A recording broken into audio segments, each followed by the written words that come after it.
আরও একটা ভিডিওতে সবাইকে স্বাগতম।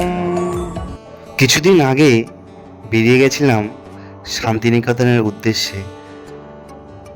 চলে এসেছিলাম হাওড়া স্টেশনের এই ব্রিজ, এই ব্রিজটা যখন ক্রস করে হাওড়া ব্রিজ, সুন্দর দেখতে যে নদীর এই দৃশ্যটা, পুরানটা যেন জুড়িয়ে যায়। মনে হয় যে না, সত্যি নদীর ধারের যে দৃশ্য দারুণ।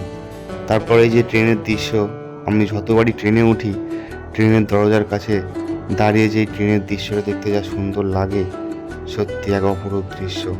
কত ঘরবাড়ি, কত মানুষজন, কত প্রকৃতির দৃশ্য, অসাধারণ। তারপর দেখছিলাম আমার বন্ধু এবং বান্ধবী, তখন বাজে 11টা 3, আমাদের 10টায় ট্রেন ছিল। তো বন্ধু বান্ধবীরা অনেকে খুব এনজয় করে কিন্তু যাচ্ছে, কেউ ঘুমিয়ে পড়েছে, কারণ অনেক সকালে উঠতে হয়েছে, অনেকের অনেক দূর থেকে তো আসতে হয়েছে হাওড়া স্টেশনে, অনেক দূর থেকে অনেকে এসছে। কেউ এসছে সিঙ্গুর থেকে, আবার কেউ এসছে আমাদের এই বারাসাত থেকে শুরু করে আরও অনেক জায়গা আছে, কারণ আমাদের কলেজে অনেক দূর থেকে, উত্তরপাড়া থেকে শুরু করে অনেক জায়গা থেকে আসে আমাদের স্টুডেন্টরা। দেখতে দেখতেই যখনই আমরা বর্ধমান পেরিয়েছি, তখনই দেখলাম বাউলের শিল্পী কিন্তু এক্ষুনি একটা উঠেছে। দেখছিলাম সুন্দর গান গাইছে। বাউল, সত্যি বাউল গান, মাটির গান, সত্যি সেটা ছাড়া মন থেকে না শুনবে না, ওটা কান থেকে শুনতে নেই, ওটা কিন্তু মন থেকে শুনতে হয়। একটা অসাধারণ অভিজ্ঞতা।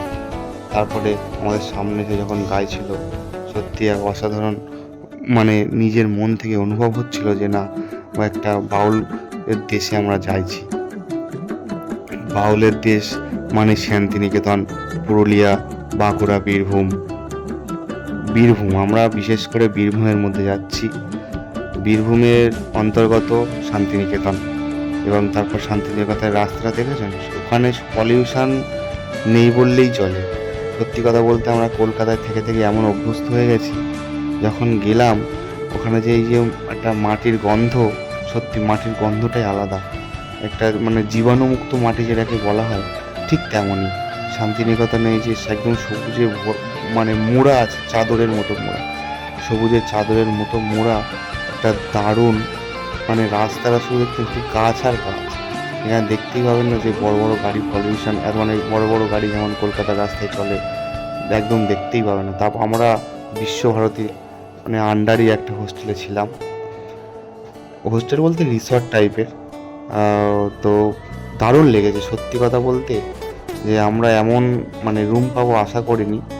তো রাস্তায় যে শুধু রাস্তা যখন দেখছিলাম, যে সত্যি রাস্তা আকাশ আর পাতাল। কলকাতার ওখানকার বা নিউ টাউন থেকে শুরু করে যতই ভালো ভালো রাস্তা আমাদের এখানে থাক, সত্যি দেখলাম শান্তিনিকেতনের রাস্তা আকাশ আর পাতাল তফাৎ।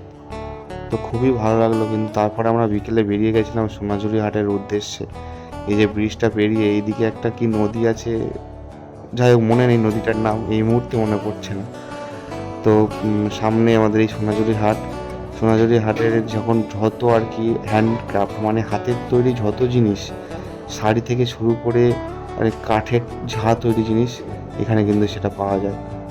এই মুহূর্তে আমার টোটো স্ট্যান্ড, এটা সোনাঝুরি হাটের টোটো স্ট্যান্ড, চলে এসেছি।